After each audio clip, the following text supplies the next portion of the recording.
Good morning, folks. My name is Curtis Chandler, President of PFL. We hope that everyone had a great and fantastic weekend. The Dow closed higher on Friday of last week and was up 179.08 points, but down 227.64 points week over week. The S&P 500 closed higher on Friday of last week, up 33.58 points, but down 14.68 points week over week. The Nasdaq closed higher on Friday of last week, up 156.68 points, but down 110.63 points week over week. In overnight trading, Dow futures traded higher and are expected to open up this morning 105 points. Russia's Rosanev expects a new supercycle in oil and gas markets aimed at rapid growth in global demand for fossil fuels. The world's second largest oil producing company after Saudi Aramco said in its third quarter results, while the outlook of global economy remains uncertain due to COVID, we observe growth in demand of traditional energy resources, the company's CEO Igor said last week.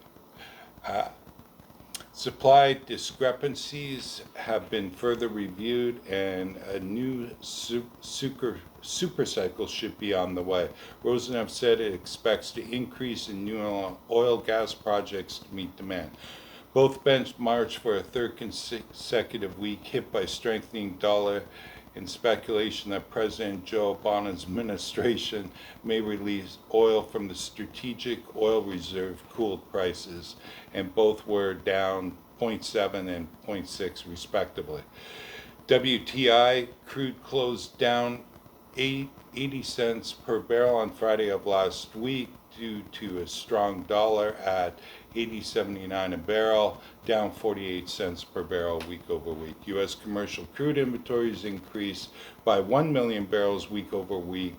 U.S. crude inventories are 7% below the 5-year average for this time of year. Total motor gasoline inventories decreased by 1.6 million barrels week over week and 4% below the 5-year average for this time of year. Distilled fuel inventories decreased by 2.6 million barrels week over week and are 6% below the 5-year average for this time of year. Propylene and propylene inventories decreased by 1.3 million barrels week over week and are 14% below the 5-year average for this time of year.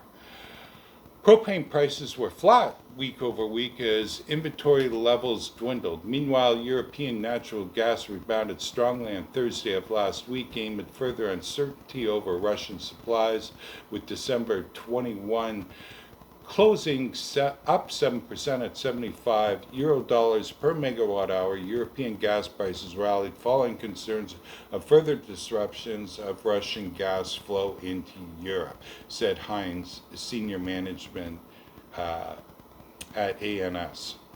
Oil is lower in overnight trading, and WTI is expected to open down 81 cents a barrel from Friday's close.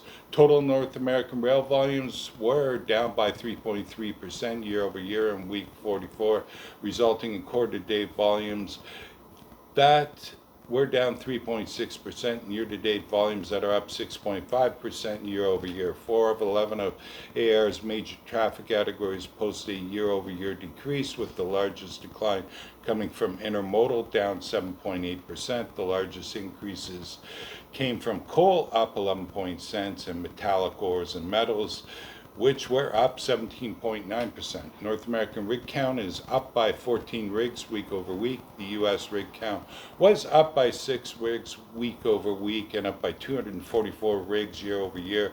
The U.S. currently has 556 active rigs.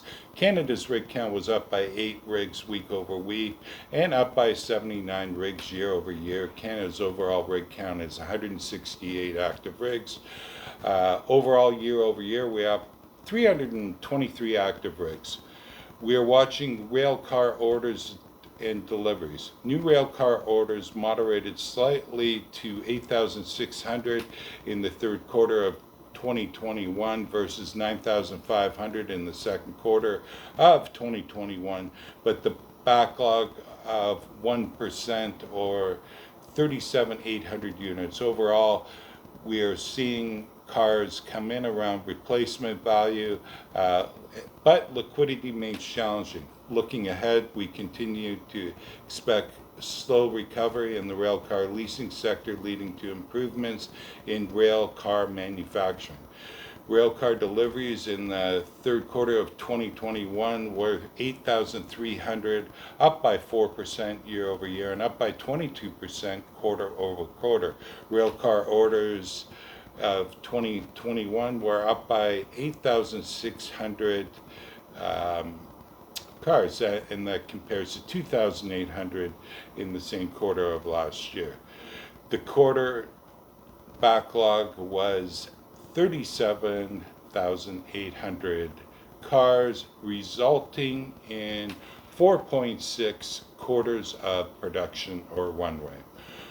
On average, year over year, train speeds were down 7%. Year over year, our thoughts and leading indicators, rail car demand to improve with rail cars coming out of storage and scrapping continued. This has driven the leasing market, the manufacturing, seen an impact on orders trending higher over the past few quarters. And there is tremendous pressure from the STB to increase service on all Class 1s.